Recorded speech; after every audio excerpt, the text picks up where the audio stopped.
তখনকার আইন শৃঙ্খলা বাহিনী যারা ছিল তারাও এই বিষয়টি অবগত ছিল, তারাও জানতো যে নিখোঁজ হওয়া মানেই তাদের কোনো বাহিনীর লোকই তুলে নিয়ে গেছে, এমন এরকমই মনে হয়েছে, যার জন্যই তারা কেউ সহজে জিডি নিতে চাইতো না।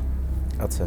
তো ওই সময়ে আমি ওখানে থানার পাশে অপারেশনের একজন দায়িত্বে ছিলেন, ওনাকে বললাম, স্যার আমি কোথায় যাব, আমি তো আপনাদের পাশেই থাকি, মেরি স্টোভসে এখানে জব করি, আপনার দয়া করে আমার সন্তানের একটু খোঁজ নেওয়ার জন্য আমাকে জিডিটা করতে দেন।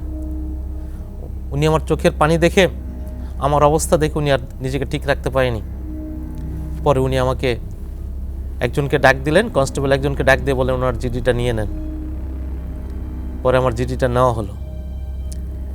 জিডি নেওয়া হলো, কিন্তু আমার সন্তানের কোনো খোঁজ নেই। 1 দিন 2 দিন 3 দিন 47 দিন 57 দিন, মানে আমি দিন গুনতেছি কয় দিন পার হয়ে যাচ্ছে আমার জীবন থেকে, কিন্তু আমার সন্তান নাই। এর মধ্যে আমি সাংবাদিক সম্মেলন করি। আচ্ছা। নিখোঁজ বিজ্ঞপ্তি দেই, তৎকালীন মানবাধিকার কমিশনে অ্যাপ্লাই করি, জি, জাতীয় মানবাধিকার ইয়েতে। আমি প্রত্যেকটা আইন শৃঙ্খলা বাহিনীর দ্বারে দ্বারে ঘুরেছি, কিন্তু সহযোগিতা পাননি, কারোর কাছ থেকে সহযোগিতা পাইনি, কেউ বলেনি আপনার সন্তান আছে। কিন্তু এই যে আপনি কিছুক্ষণ আগে যে বলছিলেন যে আপনি যখন আমিনবাজারে গেলেন খোঁজ নিতে, সেখানে গিয়ে দেখলেন যে তাবলিগের সকলে আছে, আপনার সন্তান নাই, তাহলে তারা কি ওখান থেকে কোনো তথ্য দিতে পারেনি যে সে কি চলে এসেছিল না ওখান থেকেই কেউ তাকে নিয়ে গেছে? মানে এটা পরবর্তীতে কি জানতে পেরেছিলেন? পরবর্তীতে যখন তাকে হঠাৎ করে একদিন প্রায় 2 মাস পর হঠাৎ করে টিভির স্ক্রলে দেখতেছি জঙ্গি আরাফাত গ্রেফতার, এই নাটকের একটা অবস্থান দেখতে পেয়ে সারাক্ষণ ভয়, কারণ সেদিন জুম্মার দিন ছিল।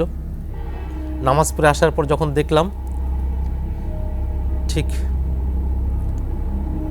রাত্রেবেলায় আবার গভীর রাত্রে আমার বাসায় একদল দারোয়ান এসে বলতেছে, স্যার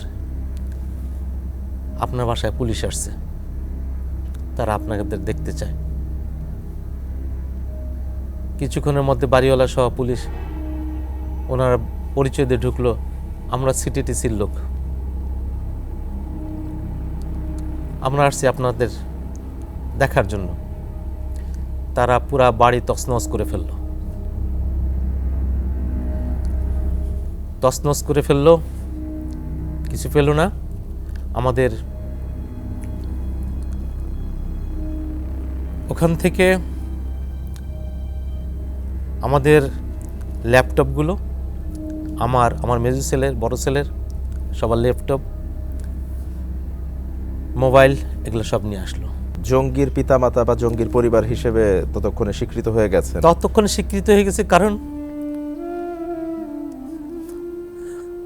আমাদের পরিবারে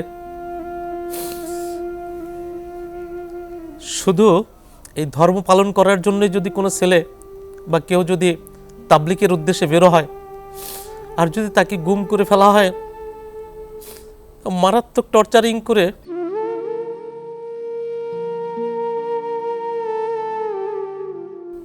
আমরা সেদিন কি বলবো, আমি তাকে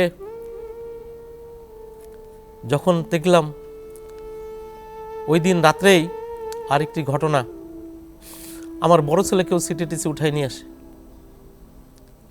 নিয়ে এসে বলে যে আগামীকালকে আপনি আপনার 2 জন মিলে যে আপনার বড় ছেলেকে নিয়ে আসবেন। আমরা গেলাম, আমি আর বাড়িওয়ালা পরের দিন বিকালবেলা নাই। তারপরের দিন, ওই দিনই পরের দিন যেতে বললো বিকালবেলা, সন্ধ্যা হয়ে গেল। সন্ধ্যার পরে সিটিটিসি থেকে আমাদেরকে ফোন দিল। আমি এবং আমার বাড়িওয়ালা 2 জন যে